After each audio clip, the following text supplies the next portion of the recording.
Perkenalkan, nama Bapak Made Samita Setiabudi, Bapak yang akan mengajar pagi hari ini di kelas ini ya. Nah, sebelumnya Bapak ucapkan Om Swastiastu, selamat pagi. Jadi kita akan belajar mengenai materi kenakalan remaja anak-anak. Nah, sebelumnya semua hadir nih ya? Hadir Bapak. Oke, baik, bagus sekali. Kok kalian kelihatannya kurang semangat nih? Ya, ngantuk Bapak. Oke, kalau begitu sebelum kegiatan belajar, Bapak akan memberikan suatu pengantar untuk kalian, yaitu namanya hipnosis. Nah, langkah yang pertama yang harus adik-adik lakukan itu adalah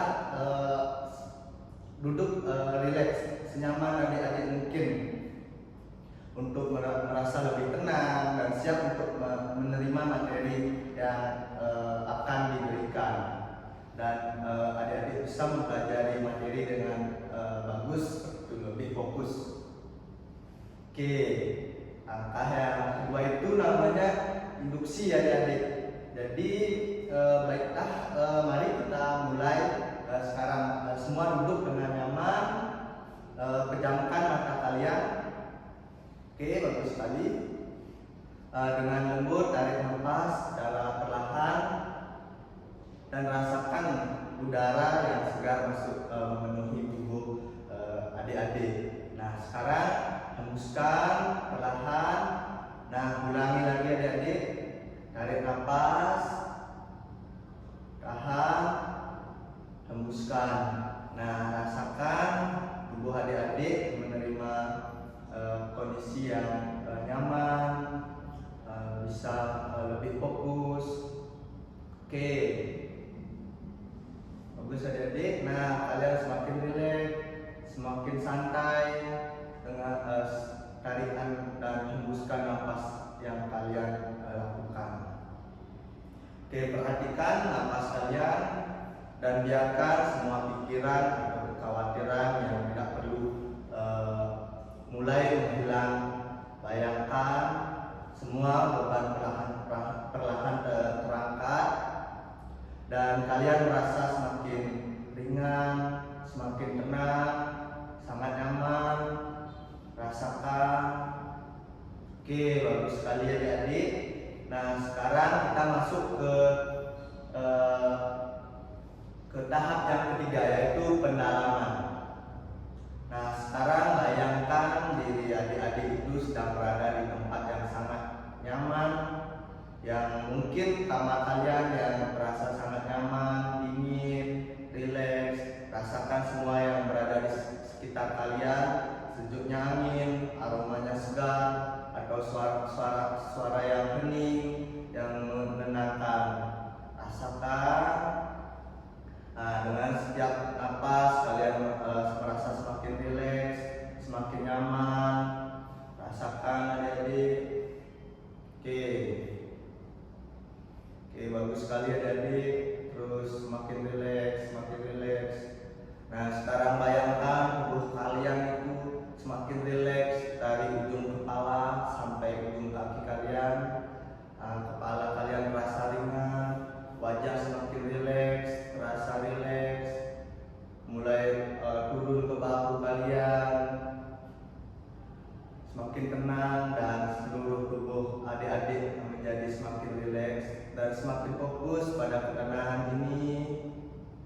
Rasakan. Oke, semakin bagus adik-adik. Nah, kita sekarang masuk ke tahap yang keempat, yaitu sugesti. Nah, sekarang dalam kondisi yang sangat tenang ini, bayangkan diri kalian belajar dengan penuh semangat. Rasakan dengan rasa ingin tahu yang besar. Kalian belajar dengan mudah, menyerap pengetahuan seperti spon. Ya, bagus sekali. Setiap materi yang diberikan terasa mudah untuk dipahami dan dimengerti. Semakin kalian belajar, semakin banyak yang kalian pahami dan kalian merasa bahagia serta bangga dengan kemajuan diri adik-adik, rasakan semakin rileks. Oke.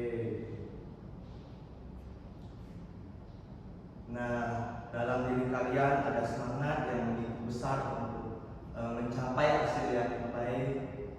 Terus rasakan kalian adalah siswa yang pintar dan memiliki potensi luar biasa. Kalian bisa mencapai apapun yang adik-adik inginkan dengan ketentuan dan semangat ini.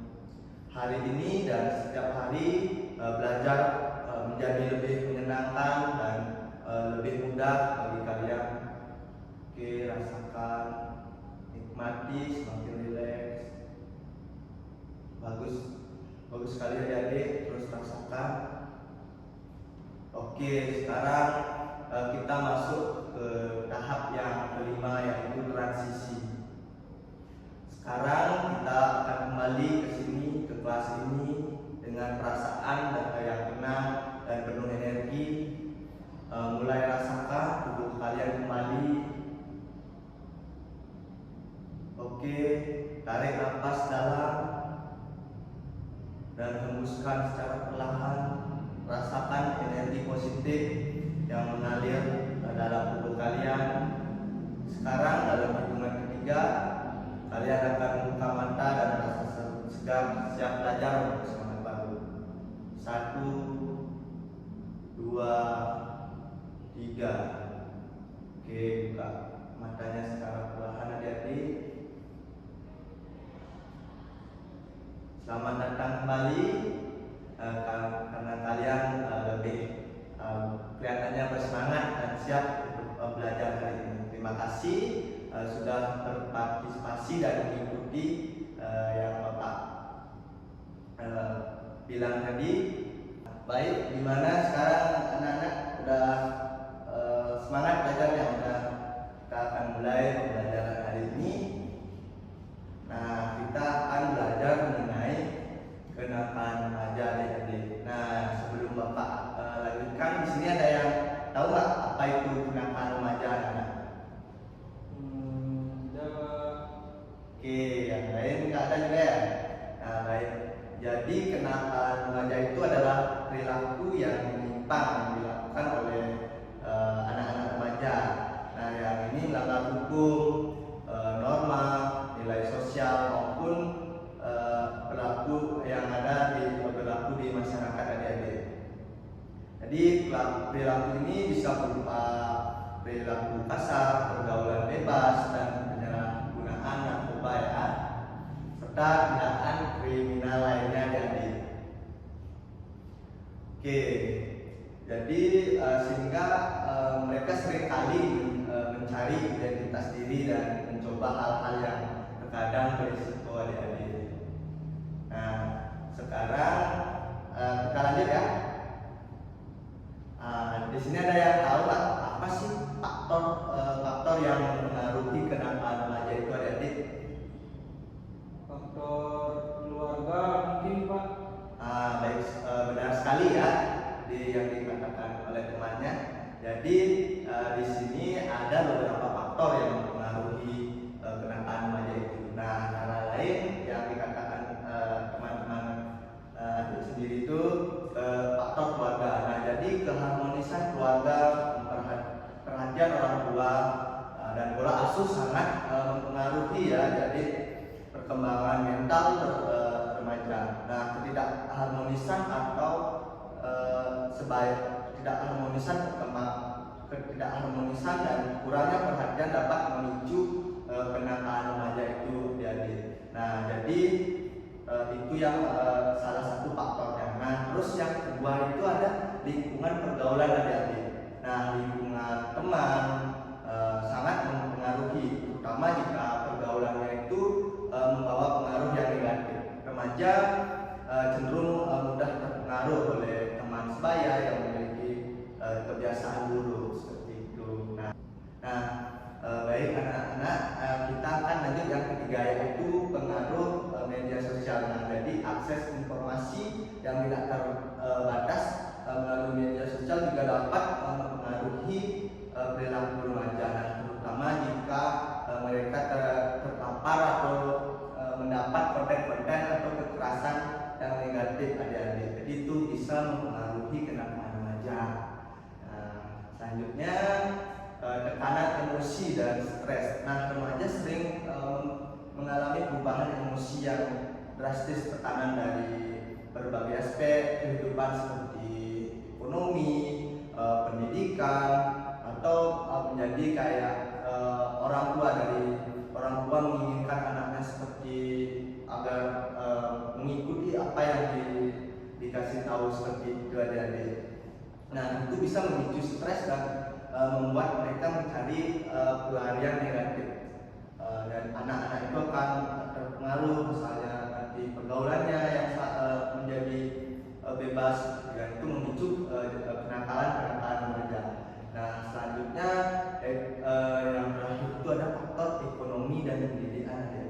Nah, jadi keterbatasan ekonomi dan rendahnya pendidikan juga dapat menyebabkan remaja terlibat dalam kenakalan remaja. Nah, kurangnya kesempatan untuk berkembang dan lingkungan yang tidak mendukung, seperti itu adik-adik. Jadi sebelum Bapak lanjutkan ke materi yang selanjutnya, sampai di sini ada yang bertanya dulu? Sudah cukup, Bapak. Oke, kita lanjut ya. Sekarang kita lanjut ke cara mencegah kenakalan remaja. Nah, ada yang tahu nggak gimana sih cara mencegah kenakalan remaja itu? Ya, siapa yang bisa? Kurang tahu, Bapak. Oke, nggak ada yang tahu ya. Bapak akan jelaskan di sini. Nah, di sini ada beberapa cara untuk mencegah kenakalan remaja itu adik-adik. Nah, yang pertama itu ada penguatan dan peran keluarga.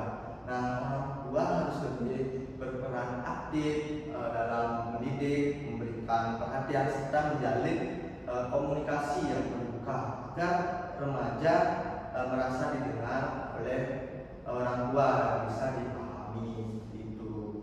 Baik, yang selanjutnya itu ada menyediakan wadah positif. Nah, artinya itu orang tua dan masyarakat bisa menyediakan wadah atau kegiatan yang positif seperti olahraga, seni, atau kegiatan sosial yang bisa mengisi waktu luang remaja. Nah, dengan kegiatan yang bermanfaat, remaja bisa terhindar dari kenakalan remaja itu. Oke. Yang ketiga itu ada pendidikan moral dan etika. Nah, pendidikan mengenai moral dan etika harus diberikan sejak dini ya, agar remaja itu memiliki pemahaman atau panduan dalam menentukan sikap dan keputusan dalam kehidupan mereka. Selanjutnya itu pengawasan dan pengawasan dalam penggunaan media sosial. Jadi orang tua dapat mengawasi dan memahami akses media sosial anak-anak PK, serta mengarahkan remaja untuk menggunakan internet dengan bijak agar remaja itu terhindar dari kenakalan remaja. Nah, yang selanjutnya itu bisa bimbingan dan konseling di sekolah. Nah, peran bimbingan dan konseling di sekolah itu dapat menyediakan layanan bimbingan konseling untuk membantu siswa menghadapi tekanan atau masalah yang dialami oleh anak tersebut agar tidak terjerumus dalam pergaulan bebas atau kenakalan remaja. Nah, jadi seperti itu adik-adik. Nah, sampai di sini ada yang ditanyakan nggak? Cukup, Bapak. Nah, sebelum kita akhiri, ada yang bisa menyimpulkan nggak dari pemaparan materi Bapak itu tadi itu? Saya, Pak. Ya, silakan. Mungkin kenakalan remaja itu adalah perbuatan yang dilakukan oleh remaja-remaja yang melanggar norma seperti merokok di sekolah, dan balapan liar mungkin. Oke, baik sekali ya jawaban dari Iswan. Benar sekali yang dikatakan, jadi remaja itu adalah perilaku yang melanggar norma atau hukum yang ada di masyarakat atau berlaku di masyarakat. Nah, kita faktornya itu juga bisa ada beberapa faktor yang mempengaruhi kenakalan remaja, dan kita sebagai penerus bangsa kita harus terhindar dari kenakalan remaja dan memilih pergaulan yang tetap positif. Nah, jadi seperti itu adik-adik. Mungkin sampai di sini itu yang bisa Bapak sampaikan dulu. Nanti kita lanjut minggu depan ya. Baik, sebelum Bapak akhiri, Bapak ucapkan terima kasih dan mengaturkan Om Santi. Om Santi Santi.